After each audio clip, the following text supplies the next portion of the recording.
இன்றைக்கி நம்ம சுரக்காய் கூட்டு தான் நம்ம செய்ய போகிறோம். சுரக்காய் கூட்டுக்கு ஒரு குக்கர் எடுத்திருக்கேன். குக்கரில் கொஞ்சமாக வந்து பாசிப்பருப்பும் கொஞ்சமாக துவரம்பருப்பும் எடுத்திருக்கேன். இதில் நம்ம அரிஞ்சு வச்சுருக்க சுரக்காய் வந்துட்டு அப்படியே நான் சேர்த்துக்கிறேன். இது வந்து ரொம்ப சிம்பிளாக செய்யலாம், நம்ம குக்கர்லேயே செஞ்சிடலாம். ஒரு வெங்காயம் அளவுக்கு பெரிய வெங்காயம் அரிஞ்சு வச்சுருக்கேன், அதையும் சேர்த்துக்கிறேன். தக்காளி ஒரு தக்காளி,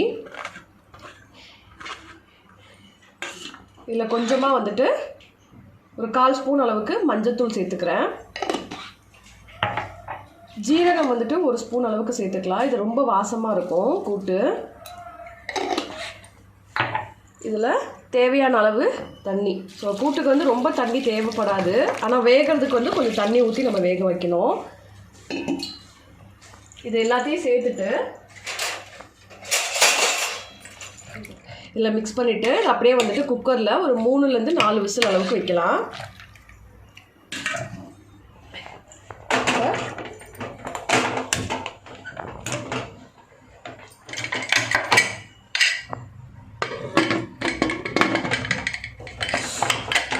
ஸோ 3 விசில் வந்ததுக்கப்புறம் நம்ம பார்க்கலாம். ஸோ கூட்டு வந்துட்டு இப்போ குக்கரில் 3 விசில் வந்துடுச்சு. இப்போ நம்ம தாளித்து விட்டுக்கலாம். ஸோ ஒரு பேன் வச்சுருக்கேன், கொஞ்சமாக ஆயில் விட்டுக்கிறேன்.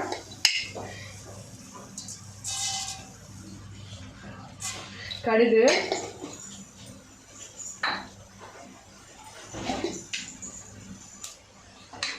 ஜீரகம், கடுகு ஜீரகம் வந்துட்டு நல்லா பொரிஞ்சிருச்சு. வரமிளகா கிள்ளி போட்டுக்கிறேன்.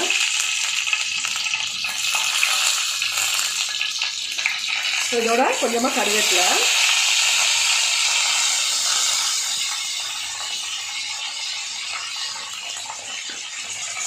கொஞ்சமாக பெருங்காயத்தூள் சேர்த்துக்கிறேன்.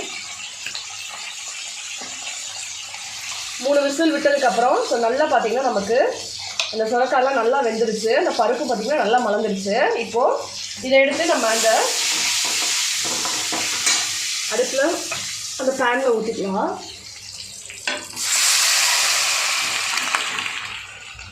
இப்போ கூட்டு வந்துட்டு நல்லா தாளித்து விட்டதுக்கப்புறம் நல்லா வந்துட்டு 1 நிமிஷம் வந்துட்டு கொதி விட்டால் போதும். ஸோ இதிலே வந்துட்டு நம்ம மேலே வந்து தேங்காய் துருவல் வந்து கொஞ்சமாக நம்ம சேர்த்துக்கலாம். ஸோ இன்னும் டேஸ்ட் இருக்கும். ஸோ கொஞ்சமாக வந்துட்டு தேங்காய் துருவல் சேர்த்துக்கிறேன்.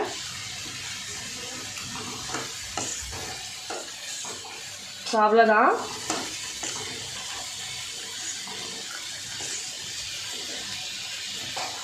இப்போ நம்ம சேர்த்ததுக்கப்புறம் நீங்கள் வந்துட்டு உப்பு வந்து சரி பார்த்துக்கலாம். உப்பு காரம் வேணும்னா நீங்கள் கொஞ்சமாக வந்துட்டு மிளகாத்தூளும் சேர்த்துக்கலாம். நீங்கள் சாப்பாட்டில் வந்து பிசைஞ்சு சாப்பிடும்போது கொஞ்சம் காரமாக வேணும்னா நீங்கள் மிளகாத்தூள் சேர்த்துக்கலாம். இல்லை நீங்கள் கூட்டுக்கு வச்சு கொடுக்குறீங்க அப்படின்னா உங்களுக்கு இந்த காரமே போதுமானதாக இருக்கும். ஸோ இது வந்து சாதத்துக்கு, இட்லி, தோசை எல்லாத்துக்குமே வந்துட்டு நல்லாயிருக்கும் சைட் டிஷ்ஷாக. கண்டிப்பாக ட்ரை பண்ணி பாருங்கள்.